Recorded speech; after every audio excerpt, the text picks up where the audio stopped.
السلام علیکم۔ جماعت ہفتم کا تیسرا سبق ہے چچا چھکن کی اینک۔ اس کے مصنف نگار ہے سید امتیاز علی تاج۔ جیسا کہ نام سے ہی معلوم ہو رہا ہے کہ چچا چھکن نام کے انسان رہتے ہیں جس کی اینک کے بارے میں یہ سبق ہے۔ اس سبق کا مرکزی خیال ہے سبق چچا چھکن کی اینک میں مصنف نے چچا چھکن کی بھولنے کی عادت کو بڑے رنگین پیرائے مینس انداز میں بیان کیا ہے۔ یہ سبق طنز و مزاح، طنز مینس تانا دینا سے بھرپور ہے اور اس بات کا اشارہ کرتا ہے کہ بھولنے والے شخص کو کن کن مشکلات سے گزرنا پڑتا ہے۔ مصنف نے یہ بتلانے کی بھی کوشش کی ہے کہ آدمی اپنی غلطی کو چھپانے کے لیے کن کن چیزوں کا سہارا لیتا ہے اور کس کس قسم کی اوچھی مینس گری ہوئی حرکتیں کرتا ہے۔ چلیے دیکھتے ہیں سبق میں کیا ہوتا ہے۔ چچا چھکن جب کپڑے بدل کر باہر جانے کے لیے تیار ہوتے ہیں تو ان کو یاد آتا ہے کہ دہلی سے باہر جب پیر رکھتے ہیں تو انہیں یاد آتا ہے کہ انہوں نے غسل کرنے کے بعد اینک نہیں لگائی۔ یہ اینک لینے غسل خانے میں جاتے ہیں، اینک اتار کر کھڑکی میں رکھنا کچھ یاد رہتا ہے ان کو، لیکن وہاں پہنچ کر دیکھتے کہ اینک وہاں پر نہیں ہے۔ طاقوں یعنی کہ شیلفز میں نظر ڈال کر دیکھتے، وہاں پر بھی ان کی اینک نہیں نظر آتی۔ گھڑونچی کو دیکھتے، گھڑونچی میں جہاں پر گھڑوں کا اسٹینڈ جس کے اوپر گھڑے رکھتے، فرش اور نالی ہر جگہ پر اپنی اینک کو ڈھونڈتے ہیں۔ پھر وہ سوچتے کہ میلے کپڑوں کی کوٹری میں تو نہیں رکھ دیا، وہاں پر جاتے، وہاں پر کپڑے لا کر تخت پر رکھتے، اینک تخت پر بھی نہ تھی۔ ہر کپڑے کو احتیاط سے ایک الگ کر کے ٹٹول کر دیکھتے جھٹک کے، لیکن وہاں پر بھی قوس مینس لکیر اور نیم دائرہ بناتے ہوئے اپنے گئی کہاں، ان کو فکر ہو جاتی کہ ان کی اینک کہاں گئی، ان کے چہرے پر اپنے عجیب سے چہرے بناتے ہوئے سوچتے۔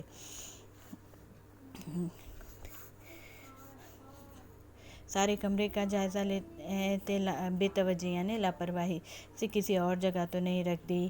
مایوسی ہوتی ان کو کہ ان کی اینک نہیں ملی۔ پھر غسل خانے میں پھر دوبارہ جا کر ایک بار چیک کرتے، کھڑکی میں دیکھتے، کھڑکی کے نیچے جو نالی رہتی وہاں پر اکڑ بیٹھ کر وہاں پوری نالی کا جو معائنہ کرتے، اور وہ بھی کافی نہیں ہوتا تو پھر غسل خانے سے باہر کی سڑک تک جو نالی جاتی اس کا بھی پورا معائنہ کرتے۔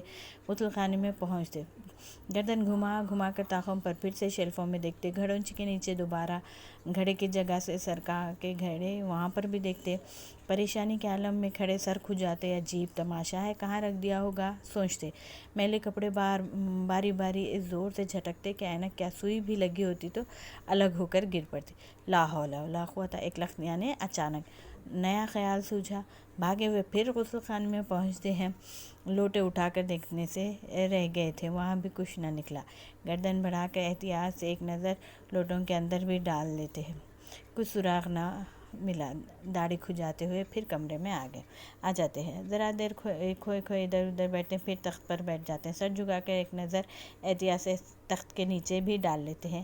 اچانک خیال آتا ہے کہ اینک لگا کر غسل خانے میں گئے ہی نہیں ہوں گے، وہاں اینک اتار کر رکھنے کا تو یوں ہی وہم یعنی گما خیال آیا۔ چپکے سے بیٹھ کر صبح سے اس وقت تک کے واقعات پر غور فرمانے لگتے ہیں کہ شاید اس طرح کسی موقع پر اینک اتارنا اور کہیں رکھنا یاد آ جائے۔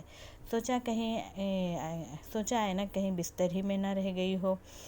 دالان میں جا کر سارے لپٹے ہوئے بستر تلپٹ مینس الٹ پلٹ کر ڈالتے، ان میں سے اپنا بستر ڈھونڈ کر نکالتے، اس کی ایک چیز دیکھ ڈالتے، جھٹکتے، تکیوں میں ٹٹولتے، شاید اینک سیر سپاٹے سے فارغ ہو کر واپس آ گئی ہو، مگر نہیں ملتی۔ یک لخت میں اچانک دیوان خانے میں دیکھنے کا خیال آتا، تیز قدم اٹھاتے وہاں پہنچتے، میزیں، کرسیاں، فرش، طاق، ایک چیز دیکھ لیتے، اینک کہیں ہو تو ملے۔ چچا کھسیانے مینس کھسیانے شرمندہ سے ہو چلے۔ کیا واہیات مینس بیکار، بے اختیار جی چاہتا تھا چچی نوکروں اور بچوں کو امداد یعنی مدد کے لیے پکارے، لیکن ان سے امداد طلب مانگنا کرنے میں ہیٹی مینس شان گھٹ جائے گی، ان کی ہیٹی ہوتی تھی۔ پریشانی کے عالم میں کبھی صحن سے گزر کر باہر جاتے، کبھی اندر آ جاتے، کنگھیوں سے چچی کو تارتے جا رہے تھے، کبھی باہر کھڑے ہو کر داڑھی کھجاتے،